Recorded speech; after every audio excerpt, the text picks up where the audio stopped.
მოგესალმებით, მაყურებელსაც მივესალმები. კი, სწორედ ერთი წლის წინ თითქმის მივმართეთ EUTOS პოლიტიკურმა კოალიციამ ლელო ძლიერმა საქართველოს და სხვა პოლიტიკურმა აქტორებმა საქართველოსდან და მოვითხოვეთ ადამიანის უფლებების მდგომარეობის შესწავლა და იმ პოლიტიკური უსამართლობის, რაც ივანიშვილმა ამ ქვეყანაში შექმნა, ეს არის მსოფლიოში ერთ-ერთი ყველაზე მნიშვნელოვანი მექანიზმი იმისთვის, სადაც დგინდება ობიექტურად ფაქტები, ობიექტური მოცემულობა, რა ხდება სახელმწიფოში ადამიანის უფლებებთან და პოლიტიკასთან მიმართებაში და შემდეგ შესაბამისი შეფასებების თუ რეკომენდაციების გაცემა, რაც დასკვნის სახით იქნება ფაქტობრივი მხილება ბიძინა ივანიშვილის 24 სახელმწიფო, რომელიც დაინტერესებულია საქართველოში ადამიანის უფლებების მდგომარეობით, ძალიან მნიშვნელოვანი მოვლენა იქნება ჩვენს ქვეყანაში, ჩვენ ვიყავით ამის ინიციატორები სხვა კოლეგებთან ერთად და დარწმუნებული ვარ, რომ ეს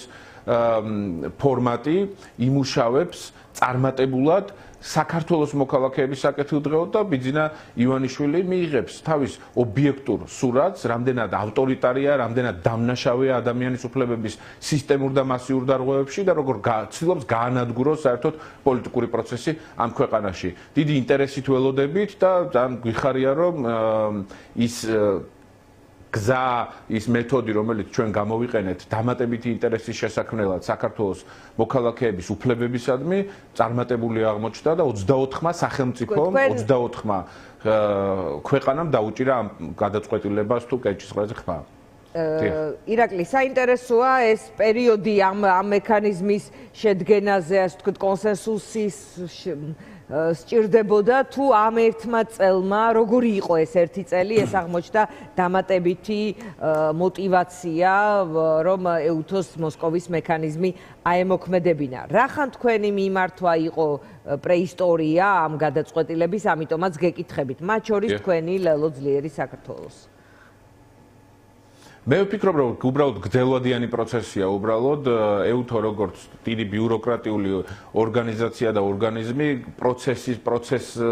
ბიუროკრატიულ პროცესს, ამართლებრივ პროცესს ქმნის, რასაც დრო დაჭირდა, თორე ერთი წლის წინაც ირღვეოდა უმძიმესად ამ ქვეყანაში ადამიანის უფლებები, უკვე არსებობდა რუსული კანონი, უკვე არსებობდა მედიის შემზღუდავი კანონმდებლობა, უკვე არსებობდა 10,000-ობით თუ მეტი არა მოქალაქე, რომელიც უსამართლოდ ან დაჯარიმებული იყო, ან დარბეული, ან დაკავებული და ასე შემდეგ. პოლიტპატიმრები უკვე არსებობდნენ ქვეყანაში, ამიტომ ერთი წლის წინაც რომ ემსჯელოთ და მიეღოთ გადაწყვეტილება და კენჭისყრაზე დაეყენებინათ, იგივე შედეგი იქნებოდა, უბრალოდ ეს ერთი წელი დაჭირდა იმ ბიუროკრატიულ სამართლებრივ პოლიტიკურ მუშაობას, რაც EUTOS და მსგავს დიდ საერთაშორისო ორგანიზაციებს ახასიათებს, რომლებიც იკვლევენ სკრუპულოზურად, შემდეგ აყენებენ კენჭისყრაზე, საერთოდ რელევანტურია თუ არა მსგავსი საკითხების კენჭისყრაზე დაყენება და შემდეგ იღებენ გადაწყვეტილებას. 24 ქვეყნის ინტერესი არის უმნიშვნელოვანესი და კიდევ ერთხელ მინდა ხაზი გავუსვა 24 სახელმწიფო, რომელიც არის მეგობრულად და ინტერესით გამსჭვალული საქართველოს ბედის და საქართველოს მოქალაქეების მიმართ, გამოხატავს მზაობას, რომ ექსპერტთა ჯგუფი ჩამოვიდეს, ჩაერთოს, შეისწავლოს ადამიანის უფლებების დარღვევა და შემდეგ შესაბამისი დოკუმენტით შეიქმნას, რომელიც დარწმუნებით შემიძლია ვთქვა, რომ ივანიშვილისთვის იქნება ძალიან მძიმე სანახავი წასაკითხი და მის წინააღმდეგ ეს იქნება ობიექტური განაჩენი, რომელსაც მსგავსი ორგანიზაციები, საერთაშორისო ორგანიზაციები იკვლევენ და დებენ. მე დარწმუნებული ვარ, რომ ივანიშვილის ხელისუფლება ეცდება, რომ ერთი ხელი შეუშალოს ამ კომისიის მუშაობას და მეორეს მხრივ ეცდება, რომ გაამარგინალიზოს, შემდეგ ჩართოს პროპაგანდა და თქვას, რომ ეს არანაირ სიმართლესთან არ იქნება კავშირში. სხვათა შორის უნდა ითქვას, რომ ეს მოსკოვის ფორმატი, რაც ქვია ამ სამუშაო ჯგუფს, ქვია იმიტომ, რომ სწორედ პუტინის რუსეთის წინააღმდეგ ამუშავდა პირველი ესეთი ექსპერტული ჯგუფი, რომელმაც შეისწავლა პუტინის რუსეთში მძიმე დანაშაულებები თავისი მოქალაქეების წინააღმდეგ და ამიტომ ქვია ეს ფორმატი, რომელიც ყურში მეც კი ცუდად მხვდება, თუმცა შერჩა ეს ფორმატი იმ ქვეყნის დედაქალაქის ფორმატის სახელწოდება, მოსკოვის ფორმატი, რომელიც სადაც ყველაზე მეტად ირღვევა მათ შორის ადამიანის უფლებები. ჩვენ გავაგრძელებთ ბრძოლას, შრომას, მიუხედავად იმისა, რისი ინტერესი აქვს ბიძინა ივანიშვილს და რა სურვილი აქვს და წინააღმდეგობა საქართველოს და ქართული ხალხის წინააღმდეგ ზოგადად ამ ქვეყანაში და საერთოდ პოლიტიკის მიღმა.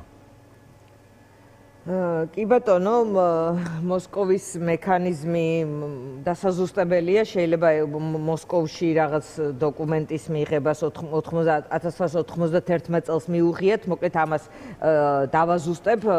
მანამდე მინდა კითხოთ ასევე იმ საკანონმდებლო ინიციატივების პაკეტის შესახებ, რომელიც გუშინ გახდა ცნობილი, რისი თქმა სურს ამით ხელისუფლებას, რომ მიუხედავად რეპრესიული კანონმდებლობისა, არაერთისა, მათ შორის, რომელიც არასამთავრობო ორგანიზაციების, პოლიტიკურ საქმიანობას და სხვადასხვა, ეს ვთქვათ, კონტროლს აწესებს, ამის მიუხედავად რაღაცები ისე არ ხდება მაინც, როგორც დაგეგმეს და ჩაიფიქრეს და ეხლა გადაწყვიტეს რაღაც სრულმასშტაბიანი კონტროლის დაწესება. აი, როგორ შეიძლება პოლიტიკურ ენაზე აუხსნათ საზოგადოებას, რა სურს ხელისუფლებას გუშინდელი საკანონმდებლო ინიციატივით?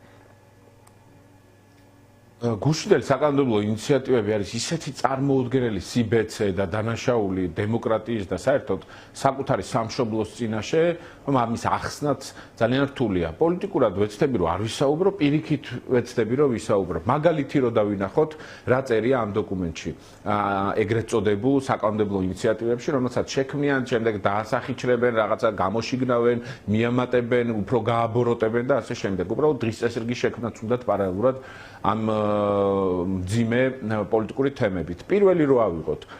გვეუბნება ქართული ხალხი შფოთავს რაღაც არასამთავრობოები, წუხან იურისტები, წუხან პოლიტიკოსები, ეს სასიამოვნო დღის წესრიგია მათთვის, ანუ ამ ორომტრიალში თავს კარგად გრძნობენ?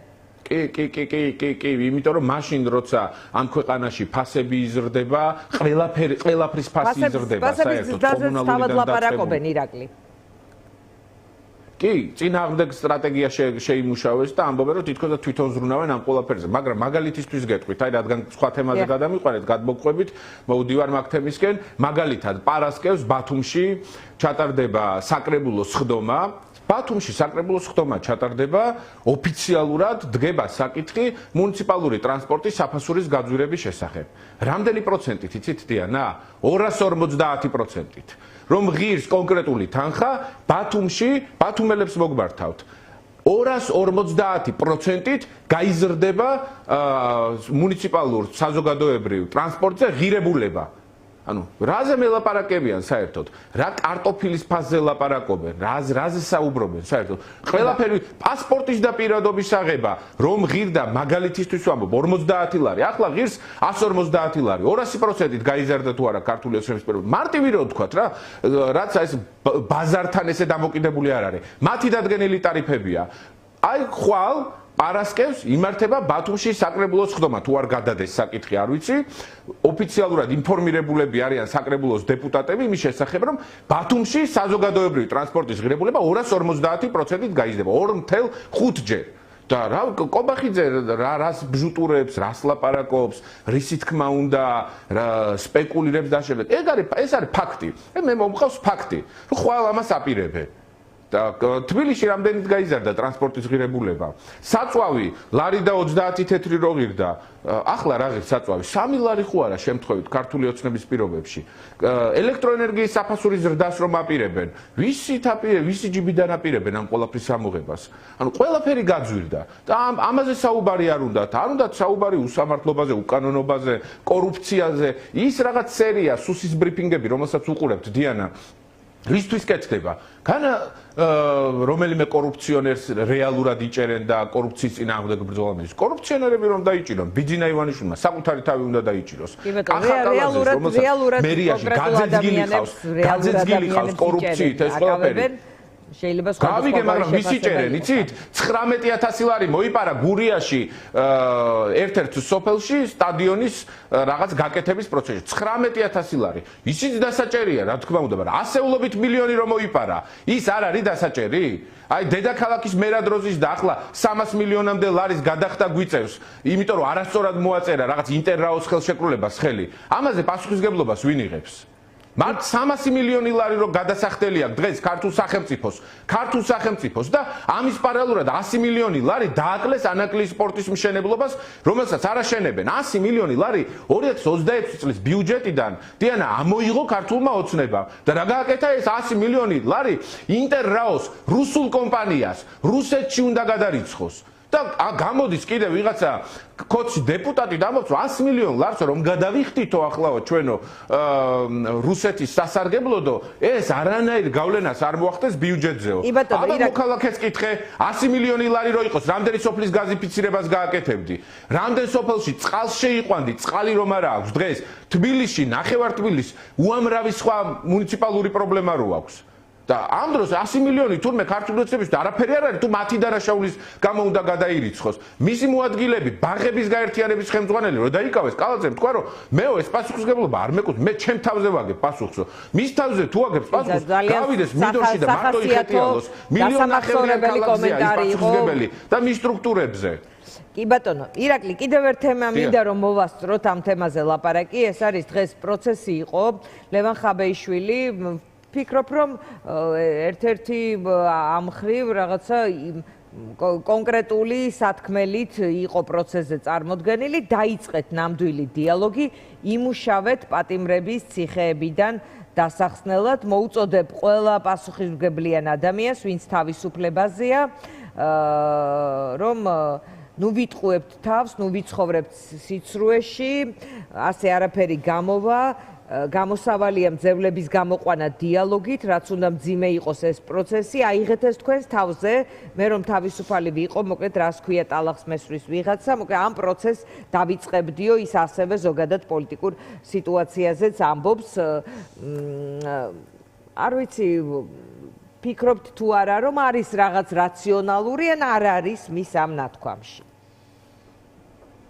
მე ლევანის პოზიციას არ შევაფასებ ძალიან მარტივი მიზეზის გამო, ის აპატიმროში ზის,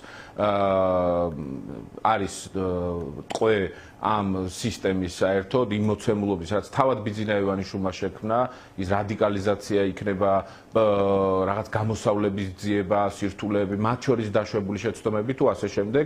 ამიტომ ლევანის განცხადებას არ შევაფასებ. ლევანი სხვათა შორის კორუფციაზე როცა ვსაუბრობთ, იყო ის პირი, რომელიც წლების განმავლობაში ამხელდა ქართული ოცნების მხრიდან კორუფციას, კორუფციონერ ლიდერებს და მე მართლაც პარლამენტში ზოგადად დიალოგი სიმძიმე სიტუაციის დააზრება და რაღაც ფორმის დიალოგზე ლაპარაკი. მე პატიმრის გასაგებია ზოგადად ჩვენ ყოველთვის ვამბობთ რომ ყველანაირი ტრანზიცია უნდა მოხდეს მშვიდობიანად, დისკუსიით, საუბრით, მათ შორის პროტესტის გაძლიერებით, იმიტომ რომ პროტესტის შესუსტება ეს ახლა რა ტრანზიციაზეა ლაპარაკი? ეხლა ხელისუფლებაში არიან და რეპრესიული წნეხის ყველა მექანიზმი აქვთ, მათ შორის საკანონმდებლო ამუშავებელი. ამ ვითარებაში ხედავთ თუ არა? ძალადობრივი ციკლიდან გამოსვლა. ძალადობრივი ციკლიდან გამოსვლა ტრანზიცია ხო მარტო ხელისუფლების ცვლილებას არ ნიშნავს. ტრანზიცია ნიშნავს, რომ შეიცვალოს ურთიერთობის სტილი, რაც ივანიშვილმა აირჩია ქართველი ხალხის წინააღმდეგ და მათ შორის პოლიტიკური პარტიების წინააღმდეგ. ეს არის ძალადობის ციკლი, სადაც ფინანსური რეპრესიებით, პოლიტიკური რეპრესიებით, მუქარით, შანტაჟით, საჯარო მოხელეების გათავისუფლებით, ეხლა ორი უნივერსიტეტის გაერთიანება, ეს არ არის სახუმარო საგანი. სინამდვილეში ამით ცდილობენ ყველა იმ პროფესორს გაყრიან უნივერსიტეტიდან, მე როგორც თესეუს სტუდენტი და ძალიან ბევრი მიბრძოლია ამ უნივერსიტეტისთვის, გაყრიან ყველა იმ ადმინისტრაციულ კადრს, ყველა იმ პროფესორს, ყველა იმ დასაქმებულს, რომლებიც წარმოადგენენ აკადემიურ ელიტას, მათ შორის ტექნიკურ უნივერსიტეტში, მათ შორის თბილისის სახელმწიფო უნივერსიტეტში, ეს არის მიზანი იმისა, რომ ერთ რაღაც ჩარხში მოაქციონ, კონტროლი იყოს ბევრად მარტივი, დარწმუნებული ვარ, რომ თვალი აქვს დადგმული ქართული ოცნების ჩინოვნიკებს, ტექნიკური უნივერსიტეტის თუ თესეუს უამრავი უნიშნელოვანესი კულტურული მემკვიდრეობის ძეგლზე, რომელიც არის ძალიან ღირებული შენობები დედაქალაქის სხვადასხვა უბანში, საბურთალოზე, ვაკეში, ნაფეტვრებში და ყველგან საერთოდ მიმობნეული ავლაბარშიც კი მათ ეს მიზანი აქვს, რომ ეს სიმდიდრე გამოიტანონ, რომელსაც ვერავინ ვერასდროს და არასდროს არც კი უფიქრია, რომ შეხებოდნენ ამ კორპუსებს. ამას გამოიტანენ და საკუთარ გაერთიანების მოტივაცია თქვენი დაკვირვებით ეს არის რაღაც კონკრეტული შენობა ნაგებობების გამოთავისუფლება? სამი мотиваცია პირველ რიგში. ეს არის მათთვის ფინანსური мотиваცია, იმისთვის რომ ხელში ჩაიგდონ უნიშნელოვანესი სიკეთე კერძო საკუთრება, რომელიც გააჩნია ამ ორ უნივერსიტეტს. მეორე, რეპრესიები განახორციელონ უნივერსიტეტში და ეს შეფუთონ როგორც რეორგანიზაციით და ოპტიმიზაციით, იტყვიან რომ ამდენი ადმინისტრაციული კადრი აღარ არის საჭირო, ერთი ადმინისტრაცია იქნება ორის ნაცვლად და მესამე მნიშვნელოვანი საკითხი არის ის, რომ ზოგადად მათი რეპრესიული ხელი მარტივად მართავდეს. ბოდიში დიანა, დაუბრუნდები პირველ შეკითხვას, რაც დამისვით, მე სხვა გადავედით, ესე აღმოჩნდა რეპრესიულ კანონმდებლობაზე ავხსნათ, კი ბატონო, ვეცდები ერთ წუთში. მარტივად რომ ვთქვათ, რას ნიშნავს ის კანონი, რაზეც დღეს გუშინ ქართული ოცნება საუბრობდა. ამ ქვეყანაში არის 700,000-ზე მეტი ინდმეწარმე, მცირე მეწარმე, ეგრეთ წოდებული ინდივიდუალური მეწარმე. ქართული ოცნება ეუბნება, რომ თუ შენ ხარ ინდმეწარმე და მცირე მეწარმე, ვერანაირ პოლიტიკურ აქტივობას ვერ გააკეთებ. ყავას ვერ მიაწვდი აქციის მონაწილეს, ქუჩაში აქციაზე ვერ გამოხვალ, ვერ ილაპარაკებ, პოსტს ვერ დაწერ სოლიდარობის, რაც არაერთხელ გვინახავს უამრავი მეწარმის, კაფის თუ ამ შემდეგ. ამიტომ ეს არის დევნა და პოლიტიკის გაქრობა. კი ბატონო, მადლობა.